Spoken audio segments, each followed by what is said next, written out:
कहीं से बैठ कर ऑनलाइन जो है वो अपनी पेशी में हाजिरी कर सकते हैं। तो इससे ये जो एक डिले का जो एक प्रोसेस था ये ख़त्म इससे हो रहा है, बल्कि हो चुका है। इस तरह मुलाकात के लिए भी आप देखें कि ज़ाहिर बात है जेल में जो लोग होते हैं अपने घर के लिए कोई वो वसीला रोज़गार होते होंगे, जब वो घर में नहीं होते तो ज़ाहिर बात है घर और पैसे ही माली परेशानी होती है, और साथ साथ फिर उनको मिलने के लिए आने के लिए कोई कहाँ से जब आता है तो ज़ाहिर बात है पैसे लगते हैं। तो इसी तरह घर से बैठ के अगर वो उनकी मुलाकात कर लेंगे, उसका हाल हवाल देख के और बाई वीडियो देख कर तसल्ली हो जाती है कि वो ठीक ठाक है और आपस की बातचीत भी हो जाती है। तो इसके दो फ़ायदे हैं कि ज़्यादा मुलाकात भी हो सकती है और उनके ऊपर अखराजात भी ना आए उनके ऊपर। इसके अलावा जो है इंडस्ट्री के बारे में बड़ा फोकस किया हुआ है और इंशाल्लाह हम पूरी कोशिश कर रहे हैं कि हमारी तमाम जेलें जो हैं उनके अंदर प्रॉपर, इस तरह पेशावर में कुछ जेलों में बड़ा अच्छा भी हमने एस्टेब्लिश कर लिया है, जिससे काफ़ी ज़्यादा जो है रेवेन्यू आ रहा है, और रेवेन्यू हमें नहीं आ रहा, वो उसी कैदी को जो रिसर्चिंग करता है उसके घर वालों को मिलता है। तो मुझे बड़ी खुशी हुई, जो मैं लेता रहता हूँ जब फीडबैक के ऐसे भी कैदी हैं कि जिनको एक महीने में 50,000 से भी ज़्यादा मिला है काम करने का, तो वो पैसा उनके घर वालों को ट्रांसफ़र हो जाता है।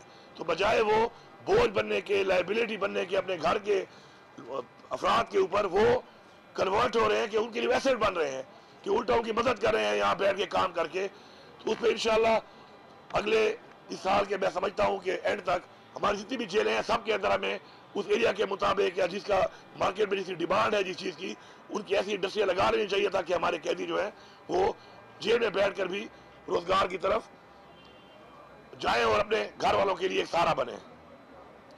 मैं खाने के हवाले से भी बड़ा कंसर्न पहले दिन था, जैसे मैं आया तो मैंने पहले जब मीटिंग ली तमाम डिपार्टमेंट, तो मैंने उनसे कहा कि खाने के मयार को बेहतर से बेहतर होना चाहिए।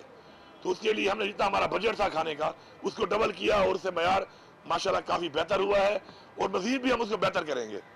और उसके ऊपर मॉनिटरिंग भी ज़रूरी है कि मॉनिटरिंग भी हो कि जो पैसा हम दे रहे हैं क्या वो पैसा उसी स्पिरिट के साथ लग रहा है और लोगों को वो चीज़ मिल रही है। तो ये जो अभी डिजिटाइज सिस्टम हम आज इफ्तिताह कर दिया तो इससे इसमें बड़ी आसानी पैदा होगी। मैं चूँकि खुद भी जेल में जा चुका हूँ तो मेरी बड़ी यादें भी हैं जेल के साथ, और जेल काफ़ी जेलों का देखा, एक का भी नहीं देखा। तो मैं ये समझता हूँ कि जेल में जो इंसान होता है तो उसकी इस्लाह के लिए बड़ी ज़बरदस्त जगह है जेल। मैं बताना चाहता हूँ, मैं बचपन से जब से मैंने नमाज शुरू की तो मैं जो आपकी दुआएं चेंज होती रहती हैं जब आप दुआ करते हैं, वक्त के साथ साथ हमने स्पोर्ट्स भी खेली, इंटरनेशनल लेवल पे नेशनल लेवल पे खेली। तो जब आप टूर्नामेंट खेल रहे हो तो आप कहते हैं अल्लाह मुझे जितवा दे, मैं जितवा दे। ये एक्स्ट्रा आपकी जो टेम्पररी दुआएं होती हैं जो ऐड होती रहती हैं आपके हालात के मुताबिक, कुछ परमानेंट होती हैं आपकी। तो मेरी जो परमानेंट दुआ में एक दुआ थी वो ये थी कि या अल्लाह मुझे तौफीक अता फरमा। हमेशा से मैं दुआ करता था कि मैं नमाज पढ़ा करूँ। तो इंसान जो है वो चूँकि इंसान खता का पुतला है, तो मैं नमाज में इतना ज़्यादा पर्टिकुलर नहीं था, पाबंद नहीं था। जेल जाने के बाद माशाल्लाह मुझे एक जो सबसे बड़ा फ़ायदा हुआ ये हुआ कि मैंने नमाज फुल शुरू कर दी पाबंदी के साथ, और वो आदत इंशाल्लाह मेरी बरकरार है अभी तक। तो अगर मैंने जब मैं खान साहब को मिला और बातें हुई तो मैंने कहा खान साहब वो छोड़े, मेरे साथ क्या हुआ क्या नहीं, वो गुजर गया है। मैं एक बार बता रहा हूँ कि शायद मेरी ये दुआ जो है वो जेल में कबूल होनी थी, तो इसलिए मुझे जेल जाना पड़ा और वो मेरी दुआ कबूल हो गई है माशाल्लाह। तो हर चीज़ के अंदर पॉजिटिविटी है, उस पॉजिटिविटी को आपने निकालना है और उसके ऊपर आपने वर्क करना है।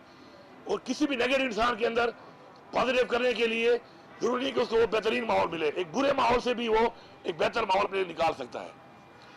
तो अल्हम्दुलिल्लाह हमारी पूरी कोशिश है इस बात के ऊपर कि हम अपने लोगों की वहाँ पे प्रॉपर इस्लाह करें, इस्लाह करके उनको अपॉर्चुनिटी दें कि वहाँ पे अपने लिए वो रोज़गार भी कमा सकें, उनके फैमिलीज के लिए फैसिलिटीज़ दें ताकि वो उन पर बोझ ना बने, बल्कि उनके साथ कम से कम अखराजात के साथ उनसे मुलाकात कर सकें। उनके केसेस के लिए हमारा फ़र्ज बनता है ताकि फैसला जल्दी हो, मेरिट पे हो, कि हम उनको अपॉर्चुनिटी दें कि वो उधर अपने केसेस को पैरवी प्रॉपर हो जाए। और उस वजह से हमारी वजह से पेशावर में वज़ीर आला खैबर पख्तूनख्वा अली अमीन गंडापुर तकरीब से खिताब कर रहे हैं। कहते हैं कि जेल से मेरी बहुत यादें वाबस्ता हैं।